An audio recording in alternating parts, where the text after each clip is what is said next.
والصلاۃ والسلام علی رسول اللہ صلی اللہ علیہ وسلم وبعد۔ آج ہمارا موضوع ہے طواف وداع کے حوالے سے۔ طواف وداع تو لازمی ہے، حج ہو یا عمرہ ہو، لیکن اگر عورت کو آخری دن یا آخری دن سے ایک دن پہلے اس کو مینسز آ جاتے ہیں، وہ حیض کے ایام میں مبتلا ہو جاتی ہے، اب اس نے مکہ چھوڑنا ہے، تو کیا اس پہ بھی طواف وداع لازم ہے؟ کیونکہ طواف وداع کا تو حکم اللہ کے نبی علیہ السلام نے خود دیا ہے، جیسا کہ صحیح مسلم کے اندر روایت ہے کہ کان الناس ینصرفون فی کل وجہ، پہلے لوگ جس طرح مرضی مکہ کو چھوڑ دیتے تھے، تو آپ صلی اللہ علیہ وسلم لا ینفر احدکم، تمہارا کوئی ایک بھی مکہ کو نہ چھوڑے، حتیٰ یکون آخر عہدی بالبیت، حتیٰ کہ اس کا آخری عمل یہ ہو کہ وہ بیت اللہ کا طواف کرے۔ تو اب جو خواتین ہیں جن کے ساتھ ایسی کیفیت میں وہ مبتلا ہو جائیں تو کیا وہ انتظار کریں؟ اب پہلے تو تھا کہ وہ انتظار کر سکتی تھی، یا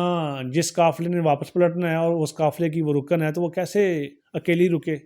اور پھر بالخصوص آج کل جو ٹکٹیں ہوتی ہیں فلاں ڈیٹ کو واپسی ہے، تو اس کی فلائٹ بھی مؤخر نہیں ہو سکتی، مسائل بنیں گے، پریشانیاں بنیں گی۔ تو اللہ کے نبی علیہ السلام نے اسی وقت، جس طرح کہ صحیح البخاری اور صحیح مسلم کے اندر الفاظ ہیں کہ رخص للحائض، حائدہ عورت کے لیے رخصت دے دی، ان تنفر اذا حاضت، اگر اس کو آخری دنوں میں حیض آ گیا ہے تو وہ طواف نہیں کر سکتی، تو اس کے لیے رخصت ہے کہ وہ بغیر طواف وداع کے مکہ کو چھوڑ دے، اس پہ کوئی حرج نہیں ہوگا۔ اور دوسری روایت میں ہے کہ امر الناس، لوگوں کو حکم دیا گیا، ان یکون آخر عہدہم بالبیت، کہ ان کا آخری عمل طواف وداع ہو،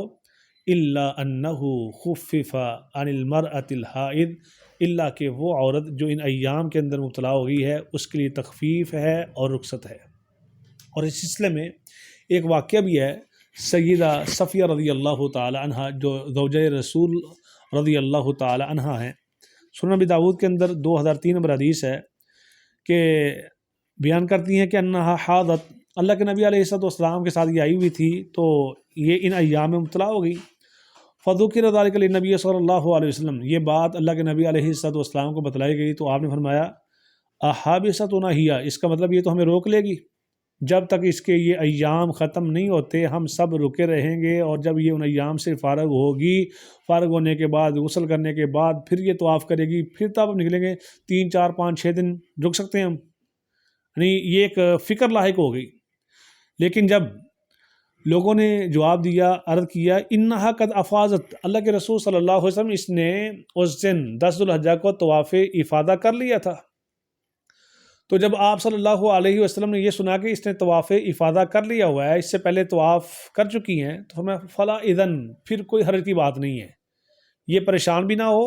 اور اس کے ارکان بھی پورے ہو گئے ہیں، اس کے مناسک بھی سب کے سب ادا ہو گئے ہیں،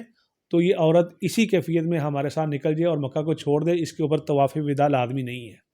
تو یہ رخصت آج بھی ہے امت کی بیٹیوں کے لیے۔ تو جن خواتین کے ساتھ ایسی کیفیت ہو جائے وہ ٹینشن پریشان نہ ہوں، بلکہ ان کے لیے اللہ کے نبی علیہ السلام کی رخصت آج سے 1400 برس پہلے ہی مل چکی تھی اور وہ موجود ہے۔